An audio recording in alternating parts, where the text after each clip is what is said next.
lechon dahil hindi kami kumakain sa city. Sa puerto kasi hindi kami kumakain ng kahit ano, hindi kami umorder ng kahit ano, hindi kami kumakain sa labas. Bibili kami, i-disinfect namin ng todo, tapos lulutuin namin. Kami mismo yung nagluluto na lang lahat-lahat. Ilang buwan, magpa-4 months na lang kami hindi kumakain sa kung ano sa labas, sa mga kainan, sa mga ano. Jollibee takeout, hindi kami kahit milk tea, mga ano. Pati tubig namin, hindi kami bumibili dun sa mga malalaking jug na ano. Lang kami, nagwi-Wilkins kami dahil kahit papano, mas safer, kahit medyo may presyo. Dahil sa panahon ngayon nga mahirap na. Pero kanina nagmumuga ako ng tubig sa ilog.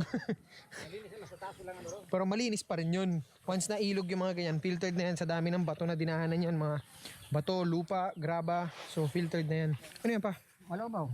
Oo. Asahan mo. Oh, Joshua. Sipsipin mo hindi nakakalason yan. Gamot yan. Sipin mo. Maasim. Inano ito sa sinigang? Asim. Ha? Asap to. Ito sa sinigang paksiw.